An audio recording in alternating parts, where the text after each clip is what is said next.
Hi everyone, welcome to a new season of the Tobifusika Podcast. It's our first episode, and I'm your host Tobifusika. Today we have an amazing guest with us today.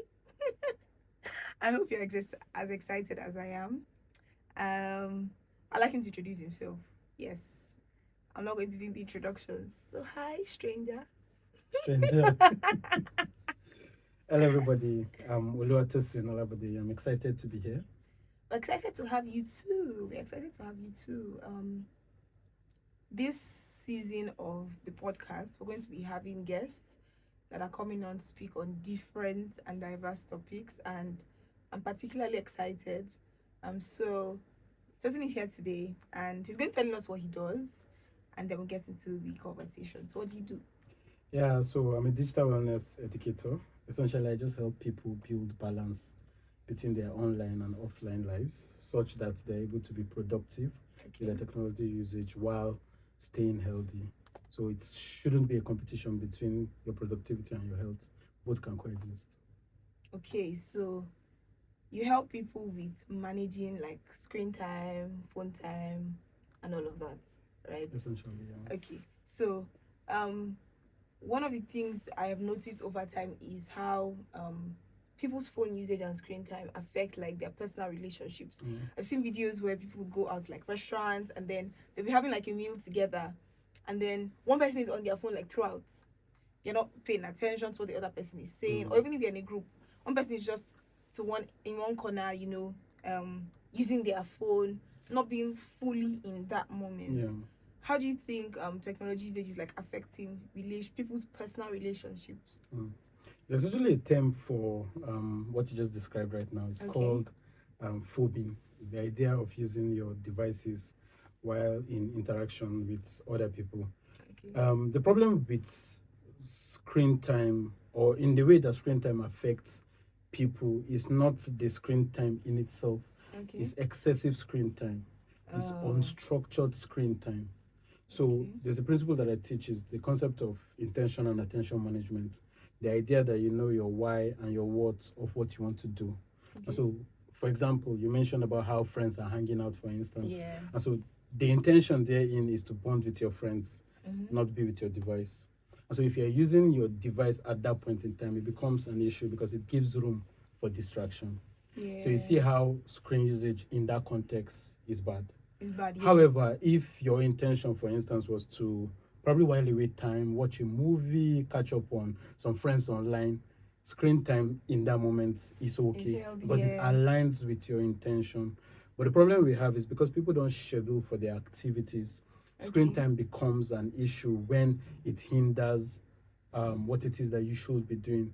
There's a quote that says that if you don't know what is distracting you, or if you don't know, what's the quote again? I'm trying to remember. What's the quote? I said it. I've remembered. Okay. So there's a quote that says you can't call something distraction if you don't know what is distracting you from. Okay. So because people don't schedule their activities, screen time becomes an issue when it begins to affect what you originally intended to do. So that's a very base level in the context of phobia. In the context of relationship, whether it's work relationship, whether it's romantic relationship, and all of that, excessive screen time can lead to decreased quality time. So instead of spending time with your partners, whether it's your business partner or your significant other, as the case might be, you're spending time on your devices, which means there's less face-to-face interaction with the people that you're supposed to be connecting with. Another challenge, again, is it can lead to decreased emotional connection. People want to feel loved, they want to feel appreciated. And so when you are communicating with somebody and the person is pressing their phone, it doesn't feel like you are bonding with this person. It doesn't feel like this person values the conversation. It feels like there's like an obstruction. Do you understand? It feels like the person has more important things to do. And a lot of times we think that we can multitask, but the problem with it is that you're pressing your phone or you're using your device, and then somebody is like, I'm trying to talk to you, and you're like, oh, I'm listening. And then after like 30 seconds, you're like, sorry, what did you say? I thought you were listening. You get the perspective. And then finally, it can lead to isolation. Because even though you are surrounded with people, you're just in your tiny world, in your device, doing your own thing. So screen time isn't an issue. How you are using screen time is what can become an issue. And then excessive screen time is what has an impact on our overall health and well-being. Okay. Amazing, because sometimes you see people even in church during like service, they can't put their phone down at all to like be in that moment. And we're really losing touch with people being like in the moment. Yeah, so fully present. yeah, fully present, fully like if you ask them what happened, maybe like for 30 minutes or 20 minutes, they are probably like doing something else. And so how would you recommend that people like schedule screen time? Yeah. And is that actually possible? And are there like apps that help with that sort of productivity, where if you say, okay, I'm at work now, or I'm in church now, Yeah. or I'm at an event, I'm spending time with my family, I am giving myself to this time that I'm spending with them, and I'm ensuring that there's no distraction whatsoever. Yeah, there are a lot of apps that can help with that, but I'm not a very big fan of using technology to help our well-being. The reason is because if we don't build discipline, technology is within our control. So the same energy you so used it still boils down do you to understand? So self-discipline. it's important, because an app, for instance, is the forest app. An app, for instance, is the forest app.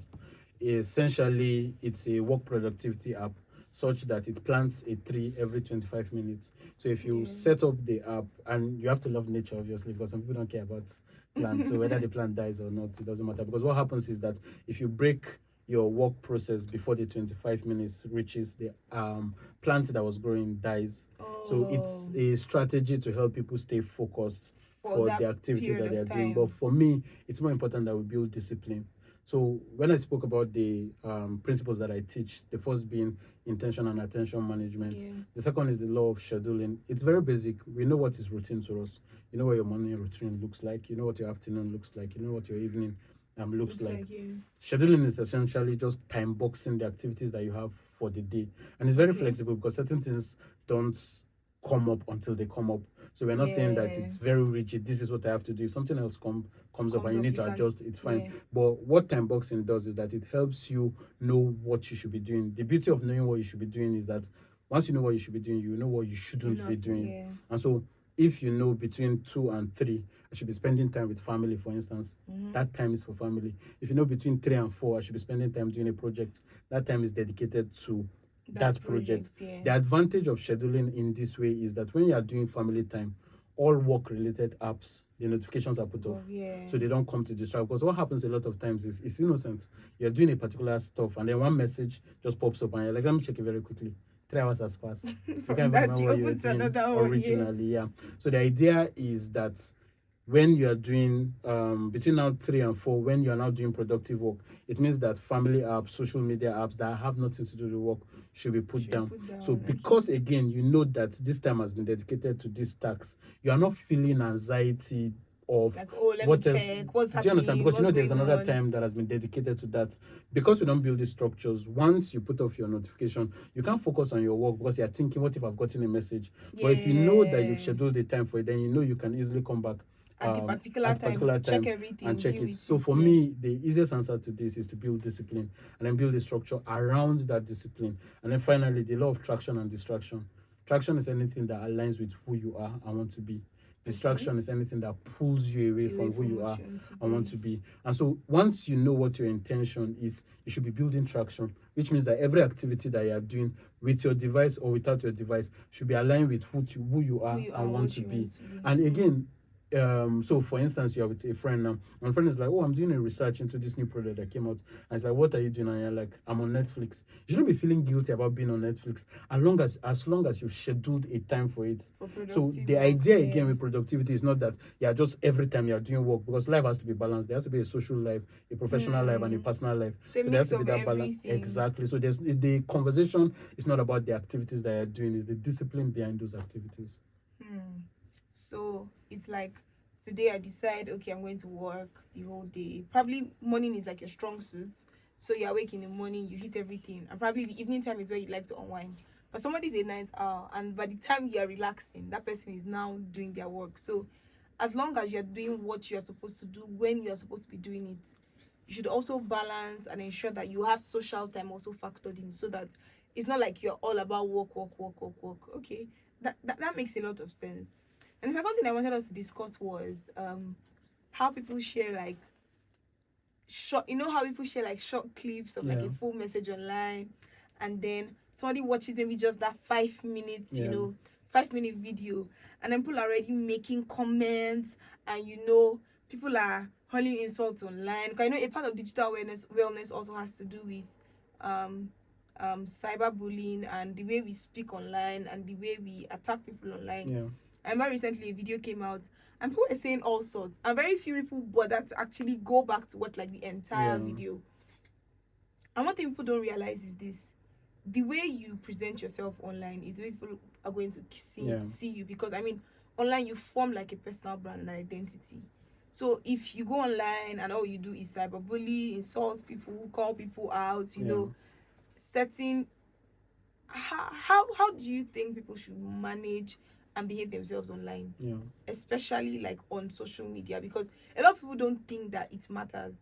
They feel like they can do anything online and get away with it, and it's what they do physically that's all that matters.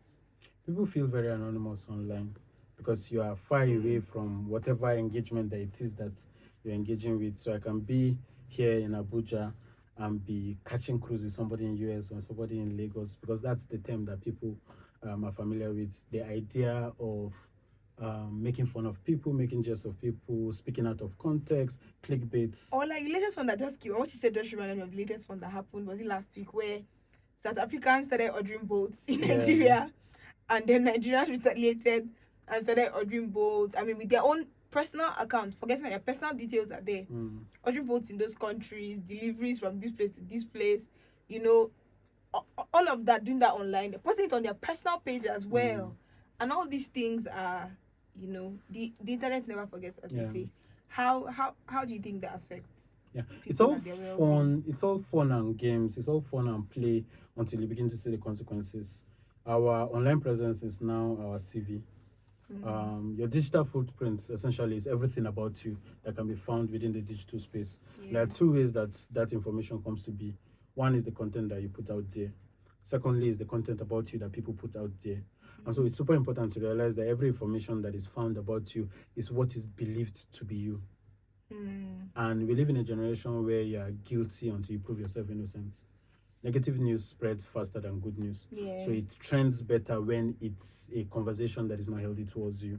And so it's super important to realize that you have the sole responsibility to be in control of your digital footprints, both the information that you put out there and the information that other people put out there about you. And you have to think from the future perspective, not just in the emotion and the cruise or the energy of now. Because the post that seems innocent and funny right now, what happens when it hinders you from getting a job? What happens when it hinders you from getting an opportunity? And you genuinely were innocent because you meant no harm. You just wanted to join the trend and make fun of that person, as the case might be. I think it's super important to realize that the same way there are etiquettes offline in our physical world, you need to have manner, there are rules and regulations, there are cultures, there are values that we uphold physically. It's the same way that within the digital space, we need to have those values also. We need to have online etiquette. And the idea with online etiquette is being respectful, is being empathetic, is using emotional intelligence to respond, create, or engage with people online. And if you think about emotional intelligence, it's just your emotion and considering the other person's emotion also. So how does me putting out this content, how does me taking this content out of context, how does it affect this other person? Because again, content is monetized. So people want to get rich. And this is not generalizing, because there are people that are creating content, making money, and they're doing it right. Do you understand? But there are a lot of people that are just about the money, and so whether they harm or hurt anybody, it doesn't really matter to them. And clickbaits are one easy way to do that. And so it's very easy for somebody to say something and you take it out of context, put a catchy title, and then put it. And people don't.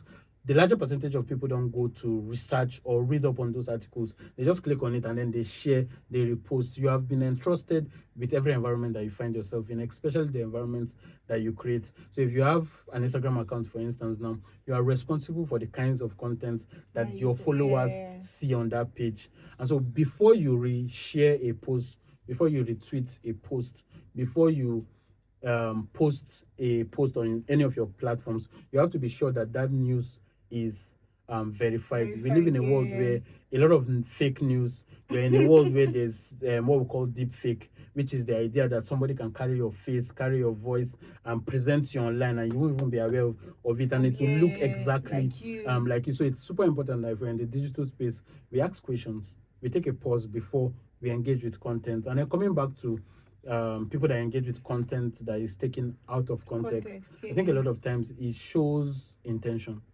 Because if you are telling me that what I did is bad, to what end?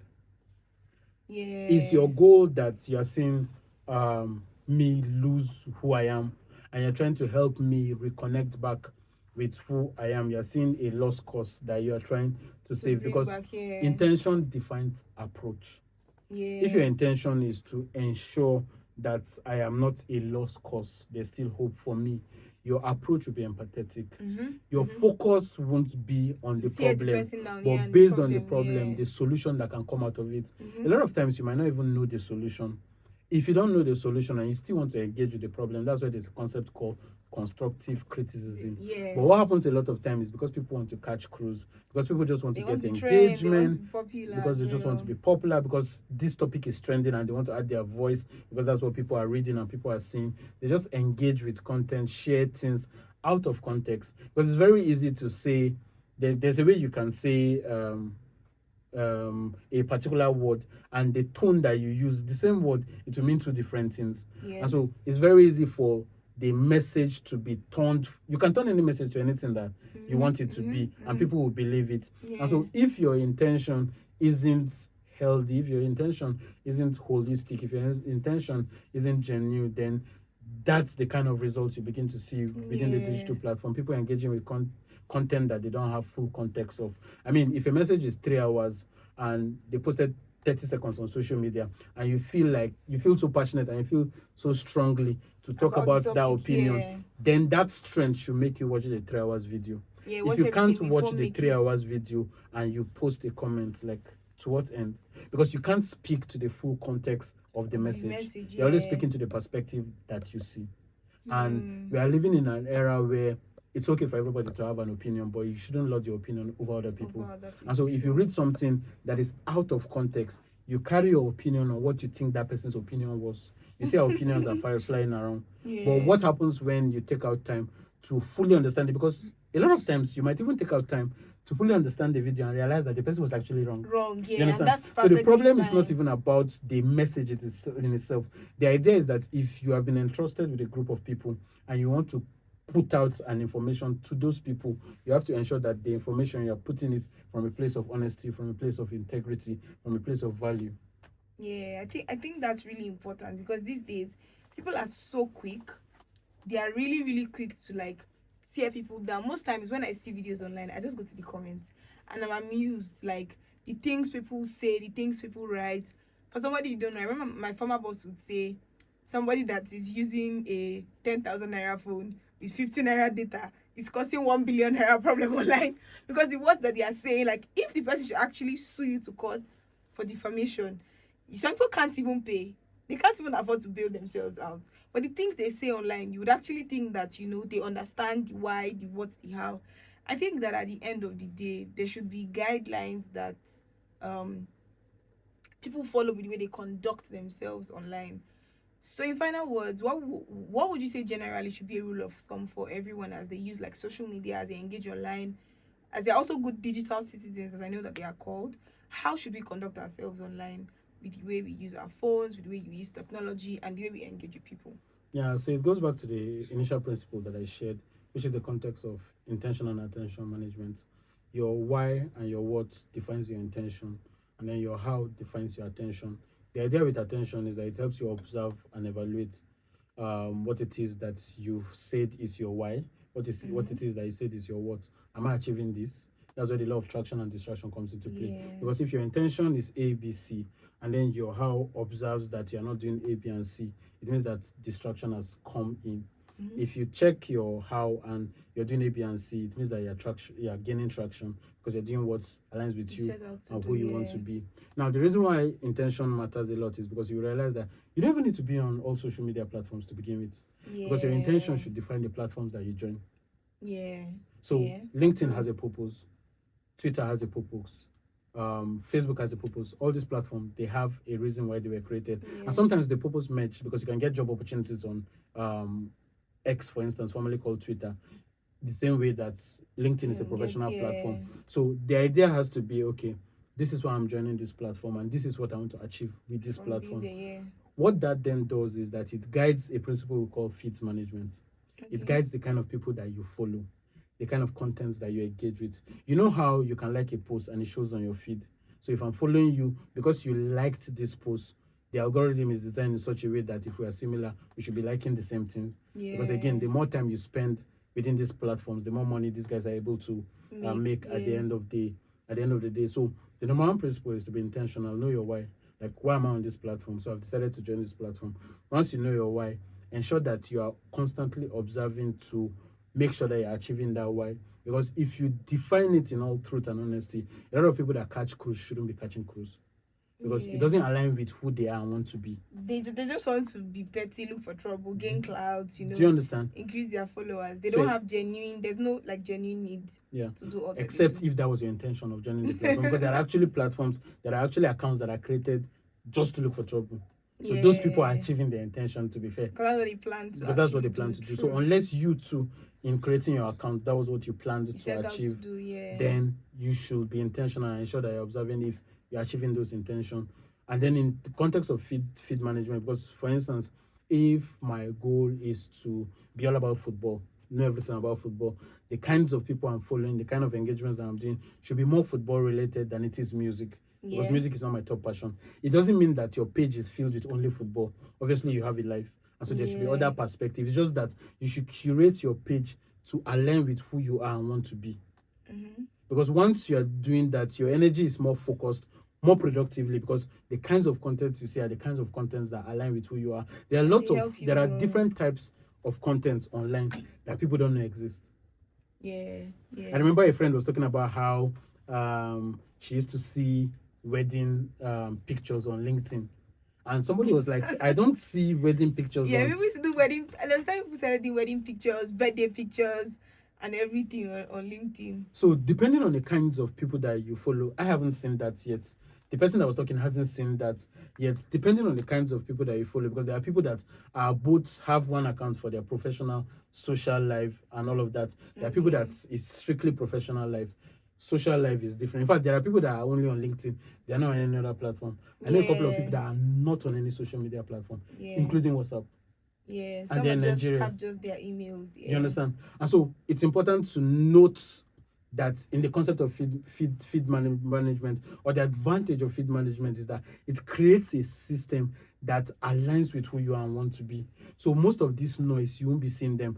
Unfortunately, the way X, for instance, is that in that your For You page, it shows you information that whether you want to see or you don't want to see, and all of that. It shows a lot of information. I think Instagram even has that too. It's not tell you suggested for you, like, do you want so to you follow? Can say you don't want this kind of content, and then it takes note of that because it doesn't want to push you away. I'm saying this to say because there are things that are within your control.